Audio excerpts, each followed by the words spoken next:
लड्डू गोपाल जी, कितना प्यारा, कितना नटखट सा नाम लगता है। सुनते ही मुख पर मुस्कान आ जाए।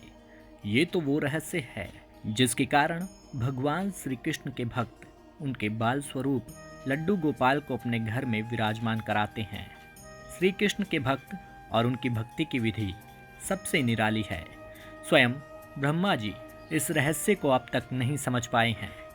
पौराणिक कथा के अनुसार भगवान श्री कृष्ण के परम भक्त कुंभन दास थे। उनका एक बेटा था रघुनंदन। कुंभन दास के पास भगवान श्री कृष्ण का एक चित्र था जिसमें वो बांसुरी बजा रहे थे। कुंभन दास हमेशा उनकी पूजा में ही लीन रहते थे। वो अपने प्रभु को कभी भी कहीं छोड़कर नहीं जाते थे।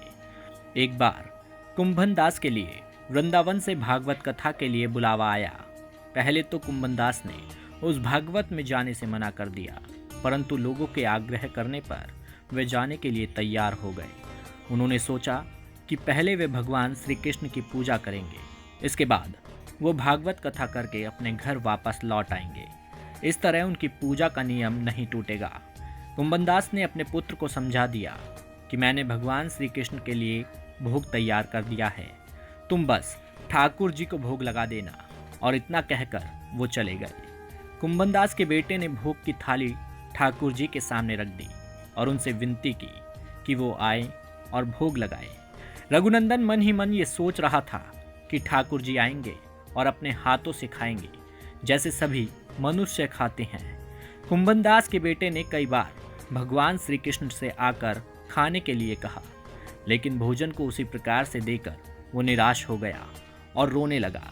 उसने रोते रोते भगवान श्री कृष्ण से कहा कि भगवान आकर भोग लगाइए। उसकी पुकार सुनकर ठाकुर जी ने एक बालक का रूप रखा और भोजन करने के लिए बैठ गए, जिसके बाद रघुनंदन के चेहरे पर मुस्कुराहट आ गई। वृंदावन से भागवत करके जब कुंभन दास घर लौटा तो उसने अपने बेटे से प्रसाद के बारे में पूछा।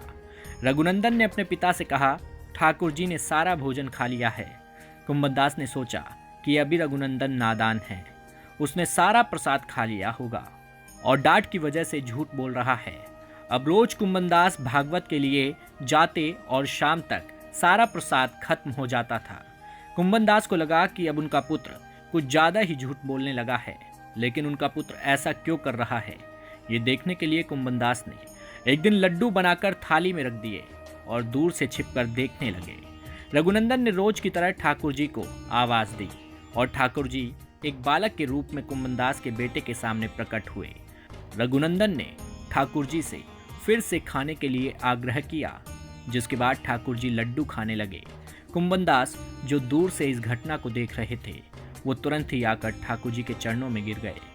ठाकुर जी के एक हाथ में लड्डू और दूसरे हाथ का लड्डू मुख में जाने वाला ही था, लेकिन ठाकुर जी उस समय वहीं पर स्थिर हो गए। तभी से लड्डू गोपाल के इस रूप की पूजा की जाने लगी और वे लड्डू गोपाल कहलाए जाने लगे।